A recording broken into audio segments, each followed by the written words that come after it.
देखिए उदाहरण पर हमारे वेबसाइट पर cfcindia.com जो वेबसाइट है, हमारे पास एक नए नियम का पूरा स्टडी है, मत्ती 1 से लेकर आखिरी वचन तक प्रकाशित वाक्य, एक वर्स बाय वर्स। अगर आप वहां जाओगे और पहले पेज के बिल्कुल नीचे आपको मिलेगा cfcindia.com पे, आप पूरे नए नियम को पढ़ सकते हो और आपको एक स्पष्टीकरण मिलेगा हर वचन का, अगर आप चाहो तो। और देखो वो सत्य है या नहीं। मैं ये नहीं कह रहा कि मुझ पर विश्वास रखो, कहो कि पवित्र आत्मा से प्रभु ये सत्य है कि नहीं। आपको सत्य से प्रेम करना है। जब आप बाइबल को पढ़ते हो उसको सामना करो और कुछ भी चीज बदलने के लिए तैयार हो जाओ, किसी को भी अप्रसन्न करने के लिए तैयार हो जाओ, एक गुस्से की बात से नहीं पर नम्रता से। दूसरा क्षेत्र जहां हमें सत्य से प्रेम करना है, कोई परिस्थिति में परमेश्वर आपको बताता है आप गलत हो, वो सही नहीं था, जो तुमने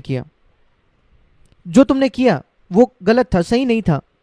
जिस प्रकार तुमने बात की अपने पत्नी से वो सही नहीं था, आपने ऐसे बात नहीं करनी चाहिए एक मसीह पति होने के नाते। जिस प्रकार आपने पति से बात की, ये बिल्कुल वो तरीका नहीं है कैसे एक मसीह पत्नी ने बात करनी चाहिए।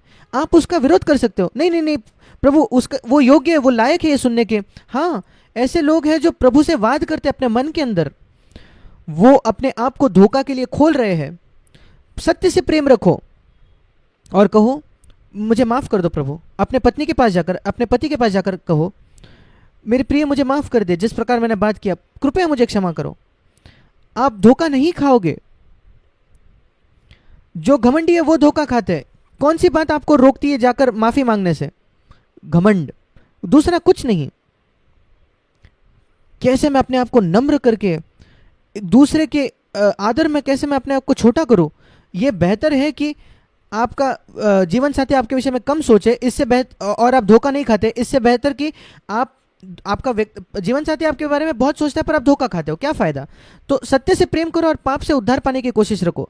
जो सत्य से प्रेम नहीं करते और पाप से उद्धार नहीं चाहते, इस कारण से परमेश्वर उन पर एक भरमाने वाली आत्मा को भेजेगा, सामर्थ को। मैं इसको इस संबंध में कह रहा हूं जो हमने पढ़ा, धोखा खाने का पहला चिन्ह जो आपने देखा मत्ती 24 में, अंतिम दिनों का पहला चिन्ह, कई झूठे भविष्यद्वक्ता आएंगे। फिर एक बार धोखा, दूसरी बात झूठे भविष्यद्वक्ता। अब हम सब प्रचारकों को सुनते हैं, हम कैसे जान सकते हैं कौन झूठा भविष्यद्वक्ता है? सबसे पहले अगर वो परमेश्वर के वचन के अनुसार बात नहीं करता, तो एक व्यक्ति जो कभी बहुत कम बाइबल को खोलकर बताता है, मैं उसको ज्यादा सुनूंगा नहीं। अगर एक व्यक्ति सिर्फ एक वचन शुरुआत में बोलता है उसके संदेश के शुरुआत में, और फिर बाद में आधा घंटा एक घंटा अपने विचार ही बोलते रहता है, मैं कहूँगा भाई आपको ये सब कहाँ से मिल रहा है, बाइबल से कहाँ मिल रहा है?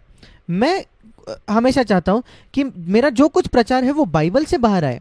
और सारी किताबें जो मैंने लिखी है, ये दूसरी बात, आप cfcindia.com पर जा सकते हो और मेरी सारी किताबें आप वहाँ पढ़ सकते हो फ्री में, मुफ्त में, या उनमें से कुछ आप सुन सकते हो ऑनलाइन मुफ्त में, उनमें से हर एक को।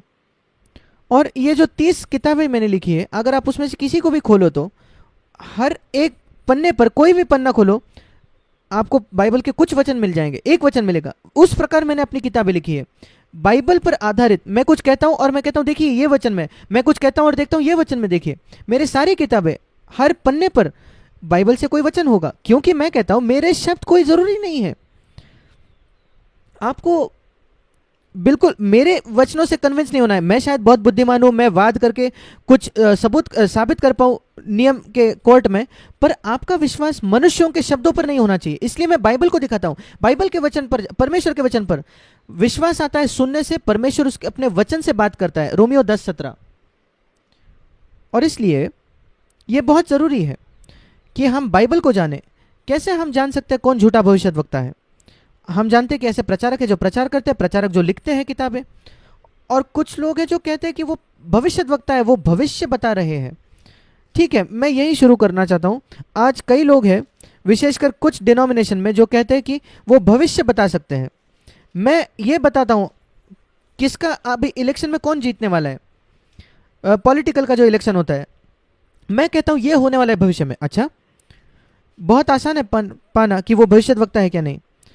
वो रुक के देखिए कि वो घटना होती है कि नहीं, और फिर देखिए क्या होता है। अगर वो नहीं हुआ वो व्यक्ति को लिख कर रखो कि वो झूठा भविष्यद्वक्ता है, कभी उस पर वापस विश्वास नहीं रखना, उसने कुछ भी क्यों ना कहे। और ये कई झूठे भविष्यद्वक्ता वो मन भी नहीं फिराते जब उनकी भविष्यवाणी झूठी ठहरती है, असफल होती है। आज भी हो रहा है, मैंने देखा है ये होते हुए कई बार मेरे जीवन में। मेरे साथ निकालिए बाइबल को, फिर एक बार बाइबल से दिखाता हूं ये सबूत करने के लिए। व्यवस्था विवरण 18, अगर आपके पास अभी समय नहीं है तो लिख लीजिए, बाद में देखिए। व्यवस्था विवरण 18 अध्याय, प्रभु कहता है 18 वचन में, व्यवस्था विवरण 18:18, मैं उनके लिए अपने भाइयों के बीच में से एक नबी को उत्पन्न करूंगा। ये यीशु के विषय में लिखा है, यहूदी लोगों में से, और मैं अपने शब्द अपने वचन उसके मुंह में डालूंगा, और जिस जिस बात में मैं उसकी आज्ञा दूंगा वो उनको कह सुनाएगा। और यीशु मसीह ने अपने पिता को समर्पण किया। और व्यवस्था विवरण 18:19, जो मनुष्य मेरे वचन मेरे नाम से कहेगा ग्रहण न करेगा, यीशु मसीह ने पिता के नाम से सारे वचनों को कहा, मैं उसका हिसाब उससे लूंगा।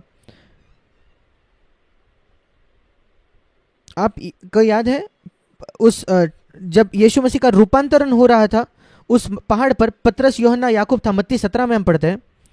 मूसा और एलिया वहां आए, प्रकट हुए, और पतरस इतना अचंभित हो गया, वो कहने लगा, प्रभु हम यहाँ 3 तंबू बनाएंगे, एक तेरे लिए क्योंकि तू सबसे जरूरी है, और एक मूसा के लिए, और एक एलिया के लिए। तुरंत एक वहां बादल आ गया। जब कभी आप यीशु मसीह को किसी मनुष्य के साथ एक समान कर देते हो, वो मूसा या एलिया क्यों ना हो, सबसे बड़ा प्रचारक इस संसार का, आपके और परमेश्वर के बीच में एक बादल आ जाएगा। आप उसको नहीं देख पाओगे परमेश्वर को। आपको लगता है कि क्यों परमेश्वर आपको दिखता नहीं, धुंधला लगता है? आपने किसी मनुष्य को यीशु के समान बना दिया है। आपने मनुष्य के शब्दों को यीशु के शब्दों के समान बना दिए। आप उसके शब्दों को बाइबल से तुलना करके नहीं देखते, इसलिए आपके और परमेश्वर के बीच में एक बादल छा गया है। और जब वो बादल उठा दिया गया, एक वचन सुनाई गई उस रूपांतरण के पहाड़ पर, मत्ती 17 में, और उस स्वर्ग से आकाश ने उस वाणी को कहा, ये मेरा पुत्र है। मूसा और एलिया गायब हो गए तुरंत। ये मेरा प्रिय पुत्र है, उससे सुनो, इसी की सुनो। वही हम पढ़ते हैं व्यवस्था विवरण 18 में भी, मैं एक नबी को खड़ा करूंगा, आपको उसको सुनना है। और फिर आगे व्यवस्था विवरण 18 में, अगर एक नबी अभिमान करके मेरे नाम से, 22 वचन, व्यवस्था विवरण 18:22 आखिरी वचन, कोई व्यक्ति अगर कहे कि वो नबी है, मेरे नाम से, प्रभु के नाम से कुछ कहे, प्रभु के नाम से मैं कह रहा हूं ये होने वाला है, ये होगा, वो होगा, इस तारीख को, उस तारीख को, और जो वचन वो कहता है वो घटे ना, पूरा ना हो जाए, तो वो वचन यहोवा का कहा हुआ नहीं है। परंतु उस नबी ने वह बात अभिमान करके कही है, मतलब अभिमान से, घमंड से वो दावा करने लगा कि वो एक नबी है, और उसने कहा प्रभु ये कहता है। और कई मूर्ख विश्वासी उस पर विश्वास करने लगे क्योंकि उन्होंने व्यवस्था विवरण 18:22 नहीं पढ़ा, उन्होंने बाइबल को नहीं पढ़ा। मैंने हमेशा लोगों को कहा है, अगर आपके पास बाइबल है आपकी भाषा में और आप उसको नहीं पढ़ते और उसका अभ्यास नहीं करते, पढ़ाई नहीं करते, तो आप इस लायक हो कि आप धोखा खाओ, आप योग्य हो कि आप धोखा खाओगे। अगर आपके पास बाइबल है अपनी भाषा में और आप उसको नहीं पढ़ते और उसका अभ्यास नहीं करते, तो आप सिर्फ विश्वास करते हो कि ये व्यक्ति क्या प्रचार करता है, वो व्यक्ति क्या प्रचार करता है, यूट्यूब के संदेशों को सुनते हैं। मैं धन्यवाद देता हूं लोगों को कि हमारे पास मौका है यूट्यूब पर प्रचार करने का। 2000 मेरे संदेश है यूट्यूब पर, आप उसको सुन सकते हो। पर सतर्क रहिए, सारे संदेश जो आप सुनते हो देखिए कि वो प्रचारक जो है वो बाइबल के वचन से बता रहे हैं या नहीं। सिर्फ जो कुछ आप सुनते हैं उसको स्वीकार नहीं करना है। कुछ लोग बहुत अच्छे प्रभावशाली वक्ते होते हैं पर वो पवित्र आत्मा से अभिषिक्त नहीं होते। धोखा और नबुवतें, भविष्यवाणी जब वो पूरी नहीं होते, मैं बहुत अचंभित हूं कि कितने लोग ऐसे भविष्य वक्ताओं को सुनते हैं, नबियों को सुनते हैं जो कुछ नबुवत करते हैं और वो पूरा नहीं होता और वो वापस जाकर उसको सुनते हैं। फिर आप धोखा खाने के लायक हो क्योंकि आप इसको तुच्छ जान रहे हो जो व्यवस्था विवरण 18:22 में लिखा है। मैं बिल्कुल कठोरता से कहना चाहता हूं मेरे भाइयों बहनों, क्योंकि मैं आपको मसीह में प्रेम करता हूं और मैं नहीं चाहता कि आप में से कोई धोखा खाए।